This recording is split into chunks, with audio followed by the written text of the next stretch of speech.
Very good morning scholars. चलिए, partnership 12th class state board, और आज हम नया चैप्टर स्टार्ट कर रहे हैं, रिटायरमेंट ऑफ अ पार्टनर। ठीक है, रिटायरमेंट और डेथ ऑफ अ पार्टनर आपकी बुक में कंबाइंड है ये, हालांकि बहुत पहले अलग अलग करके दिया रहता था। चलिए, वो इसलिए इकट्ठा कर दिए क्योंकि इसकी जर्नल एंट्रीज कैलकुलेशन मोस्टली जो है वो एक जैसे हैं। तो साझेदार की निवृत्ति यानी रिटायरमेंट, और फिर उसके बाद में हम उसकी साझेदार की मृत्यु वाले क्वेश्चंस करेंगे। अच्छा, अब यहाँ पे एक साझेदार जो है वो पार्टनर है, वो रिटायर हो रहा है। तो क्यों हो रहा? तो बहुत सारे कारण हो सकते हैं कि भाई उसकी एज हो गई हो, वृद्धावस्था आ गई हो, अब उसको लगता है कि नहीं अब उसको आराम करना चाहिए। ठीक है, तो बिल्कुल रिटायर हो सकता है, जा सकता है। या उसका स्वास्थ्य ठीक ना रह रहा हो, या फिर एक बड़ा कारण ये भी हो सकता है कि वो जो साझेदार उनसे किसी प्रकार के से मतभेद हो गए हों। तो ये सारे कारण होते हैं जिसके कारण से एक पार्टनर जो है रिटायर होता है। अब रिटायर होता है तो हम कैलकुलेशन उसके जो रिमेनिंग पार्टनर्स हैं या कंटिन्यूइंग पार्टनर्स भी बोलते हैं उनको, शेष साझेदार या सतत साझेदार, तो उनको, या पुराने साझेदार भी कह सकते हो, उनको कितना अनुपात मिल रहा होगा, क्या गेन करेंगे, क्या शेयर रहेगा। तो उसके बेसिक क्वेश्चंस हम पहले देख रहे हैं, और कुमावत सर की बुक के ये क्वेश्चंस हैं ये, और फिर उसके बाद में हम बाद में और भी क्वेश्चंस देखेंगे। ठीक है, चलिए, तो एक बिल्कुल सिंपल सा क्वेश्चन देखते हैं। लिखा है A B C are partners in a firm in the ratio of 4:3:2। A retired from the firm and B and C continued as partners keeping their mutual ratio unchanged. Find out the new ratio of B and C. A, B, C एक firm में 4-3-2 के साझेदार हैं। तो ये A, B, C तो 4-3 और 2 के साझेदार हैं। 4-3-7 और 2-9, 4/9, 3/9 और 2/9 के साझेदार हैं। ए फर्म से निवृत्त होता, रिटायर होता है, तथा बी एवं सी साझेदार के रूप में अपना परस्पर अनुपात अपरिवर्तित रखते हुए, यानी जो बी और सी का पुराना अनुपात था तो वही बना रहता है। तो बड़ी सिंपल सी बात है, बी और सी का अनुपात 3:2 ही रहेगा। तो 3 और 2 5 अनुपातों का योग हो गया, तो इनके नए अनुपात 3/5 और 2/5 रहेंगे। आ रहा समझ में? तो बी का भाग कितना कहलाएगा? 3/5, और सी का भाग 2/5। ठीक, इस तरह से। ठीक, चलिए, फिर उसके बाद में और क्वेश्चन है, लिखा है ए बी सी एक फर्म में 1/2, 1/3 और 1/6 के साझेदार हैं। ठीक है, नेक्स्ट क्वेश्चन देखें हैं। ए बी सी एक फर्म में कितने के साझेदार हैं? 1/2, 1/3 और 1/6, 1/2, 1/3, 1/6 के पार्टनर हैं। ए फर्म से रिटायर होता है, निवृत्त होता है। बी और सी फर्म को जारी रखते हैं। वे ए का भाग क्रमशः 3:4 में खरीदते हैं। बी और सी के नए अनुपात किस प्रकार से होंगे बता, है ना? तो पुराने अनुपात कितने? 1/2, 1/3 और 1/6 हैं। रिटायर कौन होता है? ए। ठीक है, ये मिस्टर जो ए है वो रिटायर हो जाते हैं। तो इनको कितना मिल रहा था? 1/2 मिल रहा था ना। चलो, अब यहाँ पर जो किस अनुपात में लेते हैं, खरीदते मतलब गेन करते हैं, तो वो गेन कर रहे हैं 3:4 में। 3:4 का मतलब है 3/7 और 4/7। तो अब यहाँ पर गेन बाय ए के द्वारा प्राप्ति बराबर, तो बराबर कितनी रहेगी? तो यहाँ पर उसका भाग कितना था? 1/2। इसको किस अनुपात में? 3:4, अनुपातों का योग 7, तो 3/7। तो 1/2 का मतलब गुणा ऑफ, है ना? तो 3/7 कर दें तो 3/14 ये ए ने प्राप्त किया। क्लियर है? अब लगे हाथ में सी का न्यू रेशियो भी निकाल लो, ये नहीं क्या पहले बी का गेन निकालो फिर दोनों का, लगे हाथ तो पूरा एक लाइन से। गेन बाय ए ने प्राप्त किया 3/14। अब new ratio of A equals to A नहीं सॉरी बी, और यहाँ पर ये बी है भैया, हाँ ये भी गेन बाय बी है, ये सॉरी ये बी है, बी ने गेन किया है, ठीक है ये लिखा ना, वे ए का भाग 3:4 में मिलता है, तो ये गेन बाय बी है ये, क्योंकि ए तो रिटायर ही हो रहा है। तो न्यू रेशो ऑफ बी, तो बी का न्यू रेशो कितना, पहले तो उसको 1/3 मिल रहा था, 3/14 और उसको मिल जाएगा, ठीक है। चलिए तो अब यहाँ पर आप एलसीएम यही ले लेते हैं या ऊपर का थोड़ा सा रब कर देते हैं पहले। ए रिटायर हो रहा है और ए के भाग को 3/4, 3/7 और 4/7 में ले रहे हैं, तो बी का भाग 1/3 धन 3/14, एलसीएम कितना आएगा 42, ठीक है। चलिए 14 दिया 42 कर दो, ठीक। चलिए अब यहाँ पे ये आपका 42 आ गया, 42 में 3 का भाग गया 14, 14 14 गुणा 1 किया तो 14 प्लस 42 में 14 का भाग गया 3, 3 का गुणा 3 में किया तो आ गया 9, 14 और 9 कितने हो गए 23, तो 23/42। तो बी का नया भाग, बी का ध्यान में रखना है, ये रिटायर हो रहा था, बी का नया भाग आ जाएगा 23/42। क्लियर है ये।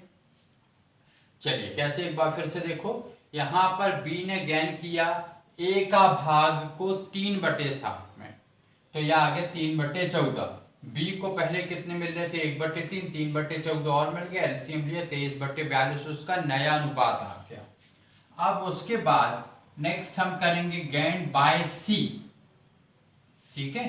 क्या लिखेंगे नेक्स्ट हम, gain by C, gain by C, ठीक। अब यहां पर सी को कितना मिला, तो यहां सी को उस 1/2 का कितना ले रहा था 4/7, ठीक है। यहां पर लिखा है कितना 4/7 ही ले रहा था ना, 3:4, तो 4/7, तो 4/14, ये उसके बाद ये किसने सी ने प्राप्त किया। अब new ratio of C, new ratio of C, तो सी को पहले कितना मिल रहा था, तो 1/6 मिल रहा था, तो 1/6 में ये 4/14 और ऐड कर लो, ठीक है।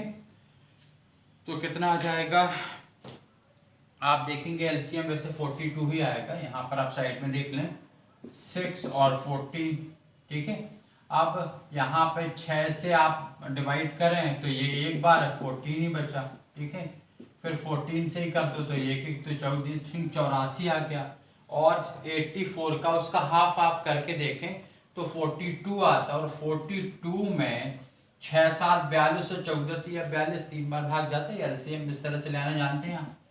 तो 42 में 6 का भाग गया 7, 7 को ऊपर के एक में किया तो 7, प्लस 42 में 14 का भाग दिया तो 14 3 से 42 होता है, 14 तिया 42, 3 3 गुणे 4 किया तो 12, 12 और 7 19, 19/42, ये जो है वो आएगा आपका सी का नया अनुपात। तो यही तो पूछा था हमने कि उनके नए अनुपात ज्ञात करो, तो 42 दोनों के डिनोमिनेटर में आ गया, यानी 23:19, ये उसका नया अनुपात होगा। आ रहा समझ में, ठीक है। ये अभी हम बेसिक क्वेश्चन ही कर रहे हैं कुमावत सर की बुक के। फिर नेक्स्ट है ए बी सी एक फॉर्म में 5 3 2 के साझेदार हैं, ठीक है। चलिए ए बी सी एक फॉर्म में 5 3 2, 5 3 8 और 2 10, तो 5 3 2 के साझेदार हैं, तो ये लिखा ए बी सी 5:3:2 के साझेदार हैं। बी फर्म से अवकाश ग्रहण करता है, तो रिटायर कौन हो रहा है बी। अच्छा 5 3 8 और 2 10, तो 5/3 और 2/10, तो ये बी रिटायर होता है, ठीक है। ए और सी क्रमशः 2:1 में बी का भाग प्राप्त करते हैं, ठीक है। मतलब इस 3/10 को 2:1 यानी अनुपातों का योग फिर वहां किया तो 3 आ गया, तो 3/10 का 2/3, 3/10 का 1/3 प्राप्त करते हैं। ए और सी का नया अनुपात ज्ञात करो। ठीक है। अब देखिए यहाँ पर रिटायर कौन हुआ, बी, तो सी जो है वो किस प्रकार से प्राप्त करेगा, सी, बी रिटायर हुआ तो ए और सी किस प्रकार से प्राप्त करेंगे वो आप देखें। तो अब आप नेक्स्ट वर्किंग करें, इस 3/10 को प्राप्त करना है। तो गेन बाय ए या A will acquire not require, A will acquire या ए प्राप्त करेगा किससे, बी से। तो बी का भाग कितना था, 3/10, उसको 2:1 यानी 2/3, तो 2/3, तो 3 दूनी 6, आप चाहे 3 कैंसिल भी कर सकते हैं, यदि दोनों बार कट जाता है तो 3 दूनी 6, 10 या 30, ठीक है। 3 2 6, 10 3 30, तो यह 6/30 प्राप्त करेगा, ए विल एक्वायर। अब न्यू रेशियो ऑफ ए, तो ए को ऑलरेडी कितना मिल रहा था, 5/10, तो 5/10 और ये 6/30 और मिल जाएगा, तो एलसीएम आ गया 30, 30 में 10 का भाग गया 3, 3 का गुणा 5 में किया तो 15, 30 में 30 का भाग 1, 1 का गुणा 6 में किया तो 6, 15 और 6 21/30, ठीक है। कितना आ जाएगा, 21/30। इसको चाहे तो और कैंसिल कर सकते, 3 से 7 बार, 3 से 10 बार, तो यह आ जाएगा 7/10, 7/10।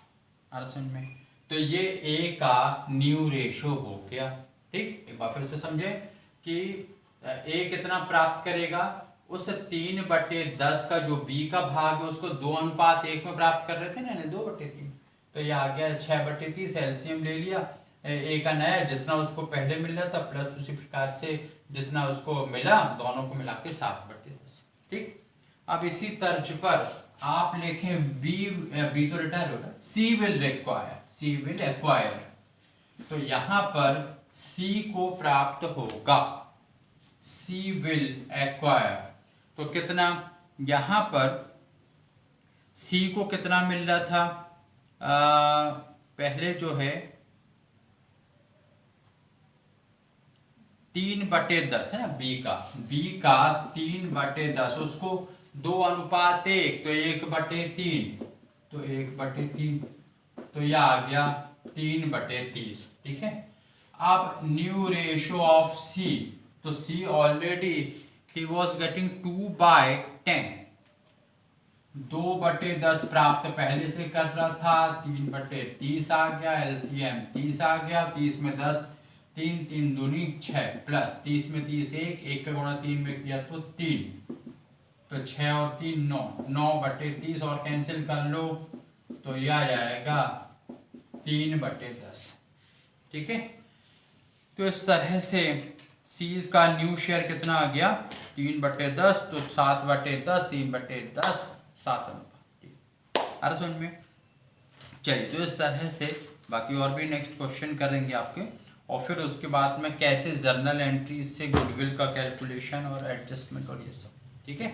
चलिए, तो ये बढ़िया एंजॉय करें इस क्वेश्चन को, बाकी नेक्स्ट क्लास में। Thank you.